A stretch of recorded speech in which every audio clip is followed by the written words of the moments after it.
Hello everyone, this is Brandon Garrett from Snow Garrett Wealth Management. In this video, we would like to address 3 key things to keep in mind as an investor during market sell-offs to help you weather this most recent financial storm. Please stay tuned at the end of this video for a required disclosure statement. Firstly, avoid hitting the panic button. During this time, it's very tempting and very normal to think about getting out of the stock market, especially when the S&P 500 and Dow Jones have suffered their worst decline since the 1987 stock market crash, also known as Black Monday. But selling solely because the stock market has suffered a big decline over a very short period of time may be the worst thing you can do. It's understandable if you're struggling to keep fear in perspective right now. Over time, however, the stock market has historically risen despite economic woes, terrorism, the burst of the housing bubble in 2008, and countless other calamities. Investors should try to always separate their emotions from the investment decision-making process. What seems like a massive global catastrophe one day may likely become a distant memory a few years down the road. After all, when was the last time you thought about Black Monday? Back on March 9, 2009, the S&P 500 index hit its financial crisis low.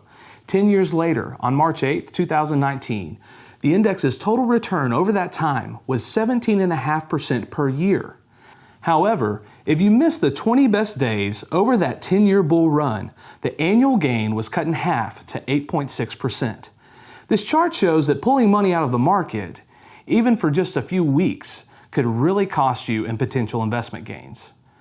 Many people did hit the panic button at the end of 2008 and beginning of 2009. And you can imagine that they deeply regretted that decision over the years. The real issue is, if you get out, when do you get back in? That typically means you're setting yourself up to sell low and buy high, since the reason you're tempted to sell is because the downside moves have made you uncomfortable.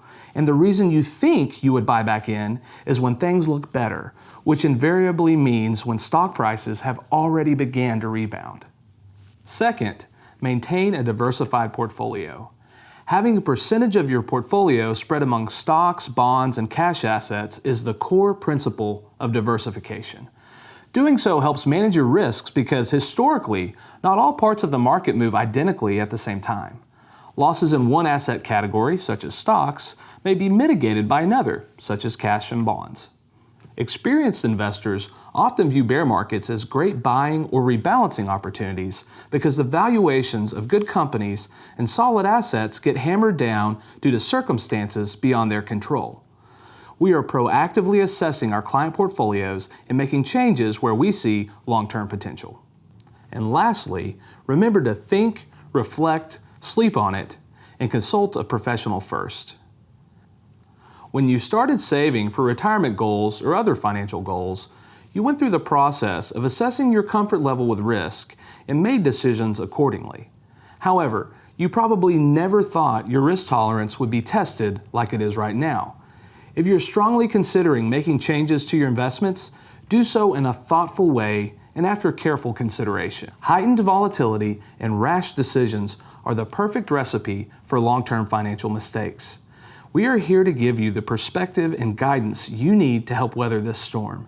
As your advisors, we take your long-term financial well-being very seriously. Please do not hesitate to call us.